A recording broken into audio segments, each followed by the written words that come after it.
The Brussels sprouts tasted like defeat. I pushed them around my plate at my in-laws' mahogany dining table, the same table where I'd been systematically dismantled for the past 5 years.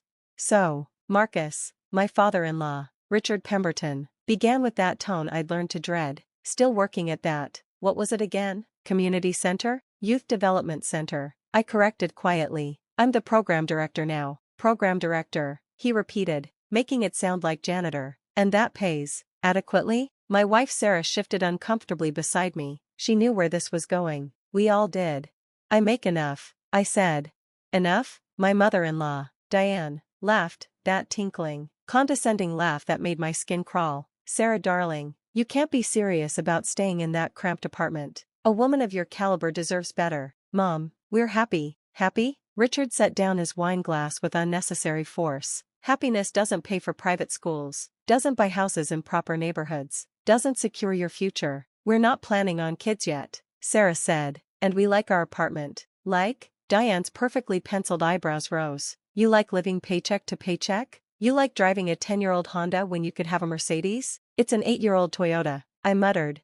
Even worse, my brother-in-law, Preston, chimed in, Princeton MBA, investment banker, everything the Pembertons wanted in a son-in-law. You know, Marcus, Goldman is always hiring. I could put in a word, entry level, of course, but I don't want to work at Goldman Sachs, I said firmly. I love my job. The silence that followed was deafening.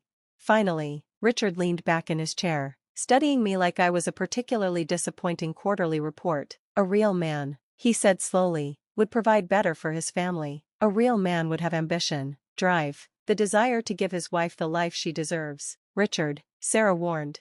No, princess, this needs to be said. He turned back to me. When I was your age, what are you? 32? 34. When I was 34, I'd already made my first million. I had a house, paid for. I had investments. I had a plan. What's your plan, Marcus? To spend the rest of your life playing basketball with troubled teens? They're not troubled, they're underserved, I said through gritted teeth. And I don't just play basketball. I run programs that keep kids off the streets, help them get into college, teach them life skills. Noble, Diane interrupted, the word dripping with disdain. Very noble, but nobility doesn't pay bills, does it? We pay our bills just fine, Sarah said firmly. Do you? Preston smirked. Because I seem to remember you borrowing money from Mom and Dad last year. That was for my student loans. Sarah shot back. One time, and we paid it back. The point remains, Richard said, that a real provider wouldn't put his wife in that position. Look at Preston. Melissa has never wanted for anything. Melissa, Preston's wife, sat silently at the end of the table, her smile as plastic as her surgically enhanced features. She hadn't said a word all evening. She never did. Some things, I said carefully, are more important than money. Spoken like someone who doesn't have any, Richard replied. That's when my phone buzzed. I glanced at it, a text from my assistant at the center. Boss, that call you were expecting? Line 1 in 5 minutes. Excuse me, I said, standing. I need to take this. Work emergency. Work emergency? Richard laughed. What? Did someone steal a basketball? I walked out, their laughter following me, but I wasn't angry, not anymore. Because they didn't know about Hartwell Holdings. They didn't know that for the past 3 years, while they'd been mocking my little job, I'd been quietly building a real estate empire. It started with one rundown apartment building near the youth center, purchased with an inheritance from my grandmother that I'd never mentioned to anyone except Sarah. That building became 2, 2 became 5, 5 became a portfolio worth $8 million, all hidden behind an LLC that kept my name off the public records. They didn't know that last month, I'd purchased a controlling interest in Pemberton Financial Services, the mortgage company that held the notes on half the properties in their wealthy suburb, including theirs. They didn't know that the work emergency was a scheduled call with my lawyer to finalize the restructuring that would begin Monday morning. I took the call in Richard's study, surrounded by his diplomas and photos of him with minor celebrities. Mr. Hayes, everything is set. The letters will go out Monday morning to all account holders with adjustable rate mortgages whose terms are being modified under the new ownership structure, and the Pemberton residents, specifically flagged as you requested. Their ARM resets Monday from 3.2% to the maximum allowable 9.8%. Completely legal under their contract terms. Perfect. Send it. I hung up and stood there for a moment, looking at Richard's wall of accomplishments. His MBA from Wharton, His photos from the country club, his Businessman of the Year plaque from 1998. All built on a house of cards that I now owned. When I returned to the dining room, they were still laughing about something, probably me. "Everything all right?" Sarah asked, touching my hand. "Perfect," I said, sitting down. "Just some paperwork that needed approval." "Paperwork," Preston scoffed. "What, permission slips for a field trip?" "Something like that," I agreed. Richard was refilling his wine glass, his face red from alcohol and smugness. "You know, Marcus, it's not too late. You could still make something of yourself. 34 isn't ancient. With the right mentorship." "I appreciate the concern," I interrupted. "Really, but I'm exactly where I want to be. Playing games with children while your wife deserves better?" Diane shook her head. "That's not being a man, that's being selfish." "Mom," Sarah snapped. "What?" "Someone needs to say it. You're beautiful, accomplished, from a good family. You could have had anyone. Dr. Thompson's son, the Ashford boy, even that tech entrepreneur. What was his name?" "She chose me," I said quietly. "Yes," Richard said heavily, "she did, and we've respected that choice, but respect doesn't mean approval. A real man would recognize his inadequacies and strive to overcome them. A real man would." That's when the phone started ringing. First Richard's, then Diane's, then Preston's. They all looked at their screens with varying degrees of annoyance. "Pemberton Financial?" Richard frowned. "At this hour?" He answered. "Richard Pemberton speaking. Yes, I'm a client." "What? That's impossible. Let me speak to." "What do you mean the company's been sold? To whom?" I buttered a roll, watching as his face went from confused to alarmed to furious. Diane was having a similar conversation. 9.8%? That's usurious. We've been customers for 20 years. I demand to speak to Mr. Hartwell immediately." Preston was frantically scrolling through his phone. "Dad, Pemberton Financial's been acquired. It was announced after close of business today." "Hartwell Holdings? I've never heard of." Wait, this can't be right." "What?" Richard barked, his phone still pressed to his ear. "The acquisition price. Hartwell bought PFS for $42 million, cash." $42 million? Diane gasped. "Who has that kind of money?" "More importantly," Preston said slowly, his face pale, "who is M. Hayes, CEO of Hartwell Holdings?" All eyes turned to me.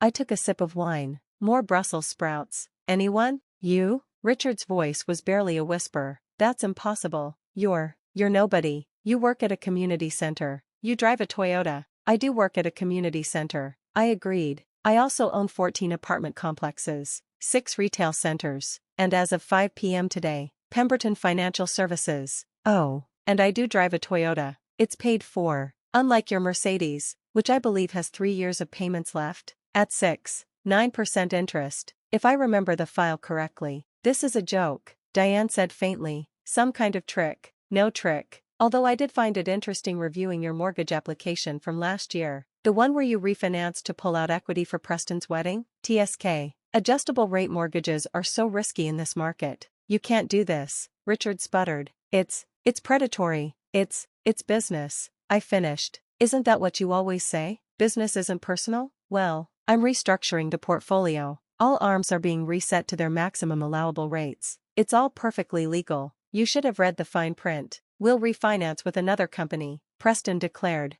"Good luck with that," I said mildly, "given your debt-to-income ratios. Did you really think I wouldn't notice the second mortgage? The HELOC? The credit card debt you consolidated last year?" Sarah was staring at me like she'd never seen me before. "Marcus, is this real?" I turned to her, my voice softening. "I wanted to tell you, but I knew how they treated me. And I didn't want you defending me with money that wasn't really yours. I wanted to see if they could ever accept me for who I am, not what I have." "And?" she asked quietly.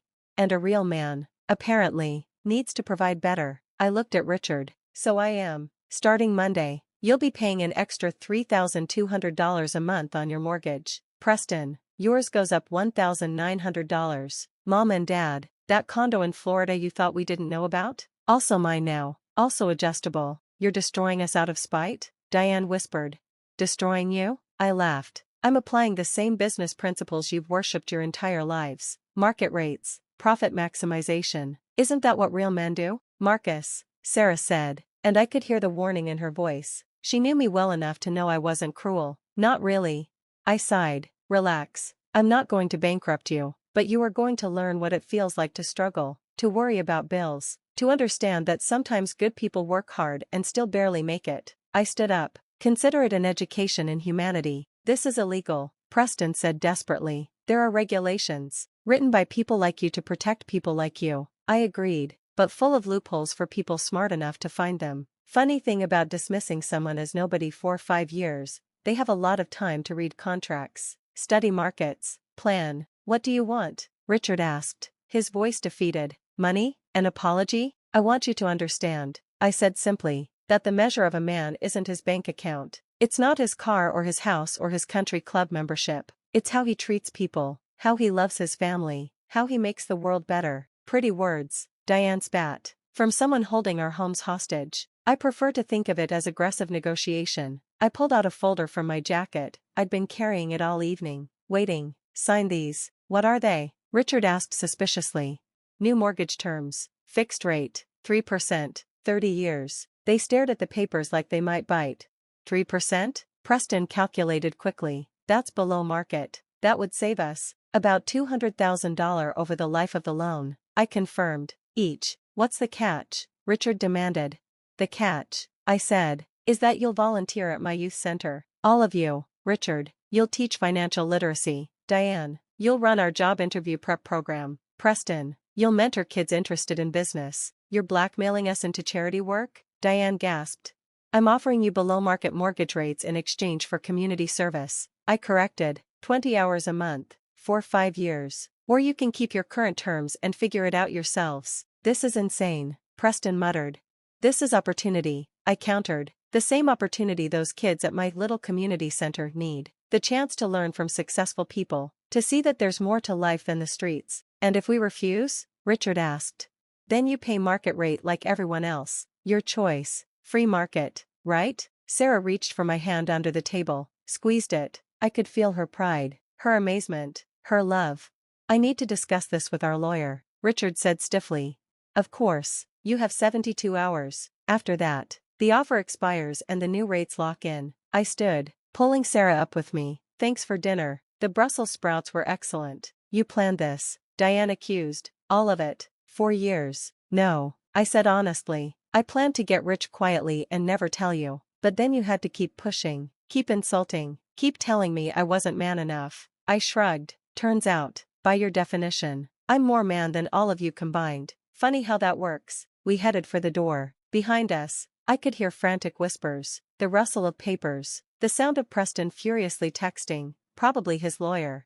In the car, Sarah finally spoke. 42 million? Give or take. The real estate alone is worth 8. The mortgage company was undervalued. Bad management. I glanced at her. Are you angry? Angry? She laughed, nothing like her mother's laugh. This was real, warm, delighted. I'm furious. How dare you let me defend your Toyota for 5 years when you could buy a fleet of Ferraris? I like my Toyota. I know you do. She leaned over, kissed me. That's why I love you. But Marcus, the youth center? That's really what you want to do. It's what I've always wanted to do. The money, that's just tools, resources, ways to do more good. And my parents? Will either learn that everyone has value, or they'll pay through the nose for their prejudice. Either way, I win. We win. She corrected. Partners, remember? Always. My phone buzzed. Richard, we'll take your deal. I showed Sarah. She smiled. Think they'll actually show up? Oh, they'll show up. Nothing motivates a Pemberton like money. I pulled into traffic. But maybe, just maybe, they'll learn what real wealth looks like. What's that? 17 kids from the center got into college last year. 3 are at Ivy League schools. 1 just got a full ride to MIT. I smiled. That's worth more than all the mortgages in the world. You know what this means? Sarah asked.